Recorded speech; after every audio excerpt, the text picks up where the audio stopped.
Alright guys, welcome back to Formula 1 news. The Miami Grand Prix weekend kicks off just tomorrow and many updates all across the board. Some changes to the DRS detection zones, but also Mercedes kind of getting leaked what their upgrades are going to be for this weekend, with more to come it seems over the coming days, and Ferrari playing a bit of a trick it seems on the FIA to get some practice tests run through with a new floor as well. Very much intrigued your thoughts in the comment section below. Hit the like button if you enjoy, subscribe if you're new as always. Firstly, this was the opening ceremony that went down yesterday, kind of cool generally to see how F1 has got into the US market more and more the last few years. Thought the McLaren guys actually got a pretty good reception here as well. We'll discuss them in a few minutes time because Riccardo's future very much up in the air at the present time. This also thought was kind of crazy even Pierre Gasly, certainly a lot of the drivers having a good time in the US. We saw Tom Brady and Lewis Hamilton hanging out. We'll see that here in a second. But yeah, Gasly here with Michael Jordan, kind of crazy stuff. This also then is the track based on, well, from what Sendis put on the Twitter here, thought it was kind of interesting, the different sponsors for different parts of the track. But as you can see, this, well, Sector 1 round here, Sector 2 on the back straight, and then Sector 3, the kind of actual back straight, I suppose, the 1.3 kilometer straight on the back. Now, the DRS detection zones and the activation zones have been tweaked just slightly, as Adam Cooper points out right here. Detection 1 is 7 meters later, detection 2 is 3 meters earlier, and so is detection 3 about 4 meters earlier, while the activation 1 is 37 meters earlier. So this, I believe, is the one that Mercedes put on, and as you can see, so detection 1 is going to get pushed back slightly, and these two are going to get brought forward slightly, which I guess the idea is really like out of turn 16 and turn 17, that you should be able to get slightly closer to that point than otherwise.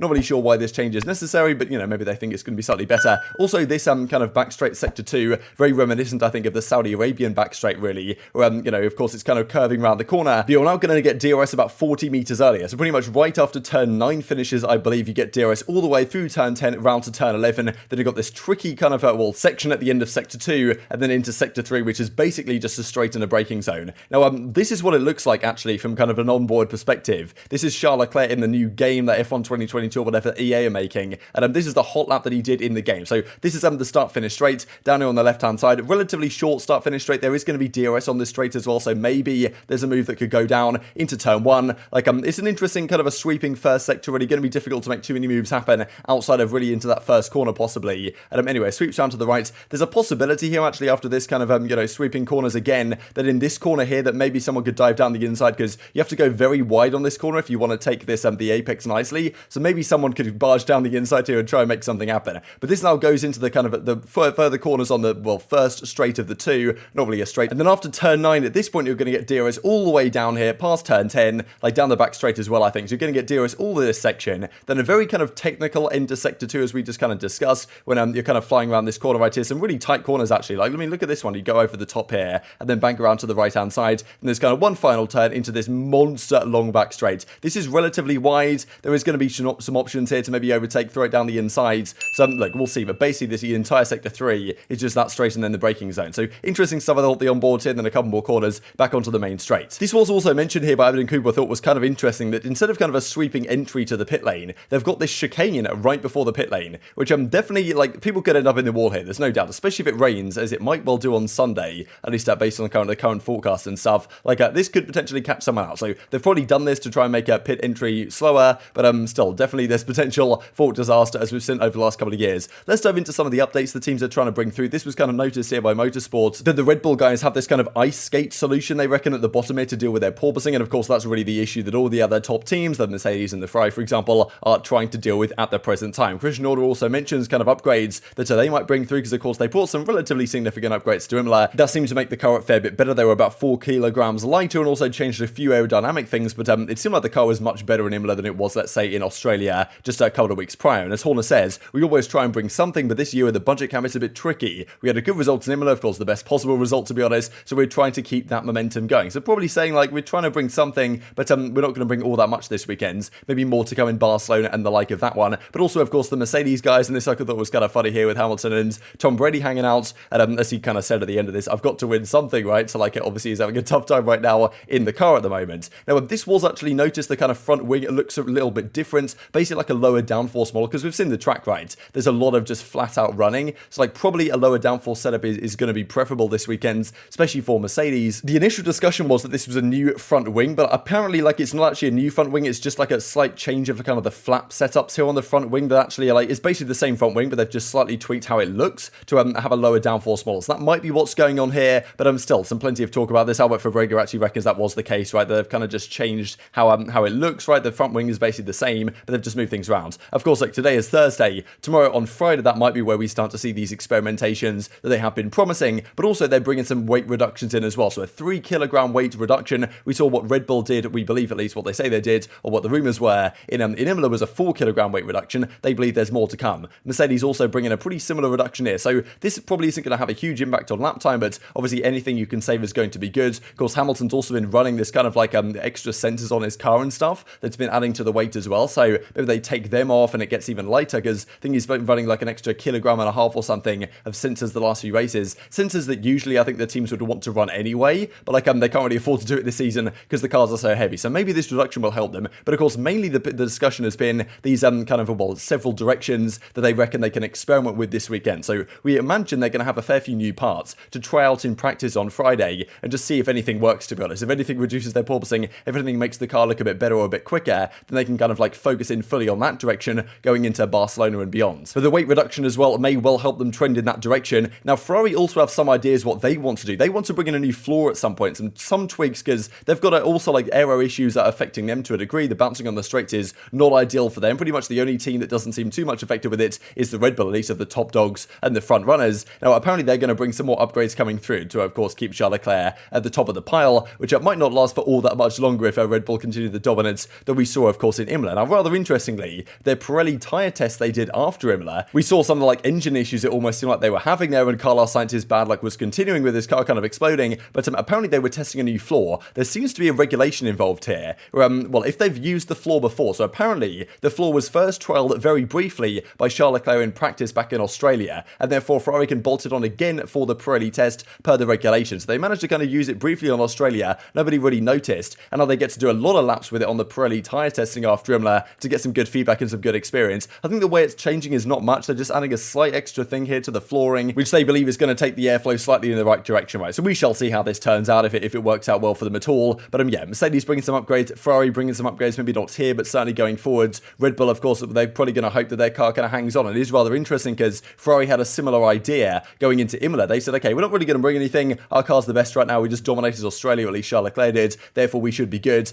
Of course, Red Bull brings some things, and they look like the most dominant car of the weekend as well. So maybe if they kind of sit back for a couple of races, the other teams can catch up to them as well. Certainly something Mercedes are going to have to do. But yeah, this weekend for them is all about making sure they know the direction to take their car. And of course, the kind of weight upgrade as well might help them out to some degree also. This just to mention actually from Daniel Ricciardo's side, because there's been plenty of rumours of what might happen to him over the next couple of years, because he's contracted until the end of next season. But after that one, there's no guarantees that Ricciardo's going to stay at this team or even be at another team. Who knows what's going to happen? We talked about yesterday some rumours that Alonso might even be going to the Aston Martin seat. Where does that leave Vettel? Piastri might want to come into the Alpine seat. I'm sure he does. Whether the team wants to bring him in, that's another question mark. But yeah, Lando Norris obviously right now, like, he's had a difficult time playing catch-up effectively with Lando Norris once again this year is Daniel Ricciardo. And yeah, after next year's contract expiration, then maybe they go down another direction. There has been some rumours about Colton Herta, kind of an IndyCar driver in the US. They probably, McLaren has pretty good relations over there already. Another step into the American market might be to have an American driver like that on board. Also, Pato O'Ward, there's been some talk about also an IndyCar that might step into this team, right? So it's an interesting one. And Zach Brown's even saying kind of course, at the McLaren side, don't ever think you can plan too early, right? So basically saying, look, we're not really looking to get involved with Ricciardo's contract discussions as yet, as he says right here. Probably later this year we'll talk to him about it. We have another year together. We do like to think for the long term, though, hence why we're doing some testing with Pato O'Ward and of course Colton Herta as well. So definitely no guarantees that Ricciardo's still going to be in a McLaren seat, let's say, come at 2024. And this also, just as we kind of close out the video here, 3 drivers have raced this season. Of course, Hülkenberg, we don't know if he's coming back. He raced 2 races, of course, the first couple of the season instead of Sebastian Vettel, failed to score a point. But 2 of the drivers also failed to score a point so far this season, Mick Schumacher being one of them and Nicholas Latifi being the others. Who knows if one of these guys can get over the line? Certainly it seems like only a matter of time until Schumacher will pick up his points, but the pressure is certainly starting to mount on his shoulders to some degree after getting pretty much comprehensively outdone by Kevin Magnussen so far this year. He's certainly going to need to close that gap if he wants to kind of upgrade to a Ferrari in the future seasons. But very much intrigued to your thoughts on all this stuff in the comment section below. This is just a beautiful overview of the Miami track as well. So very beautiful track. I think honestly a night race here would be kind of incredible. Not going to be the case of course this weekend, but yeah, just excited to see how it plays out, to be honest, because he may well put some of these other traditional tracks under threat for future seasons. Thanks for watching as always. Take care of yourselves and I will see you next time.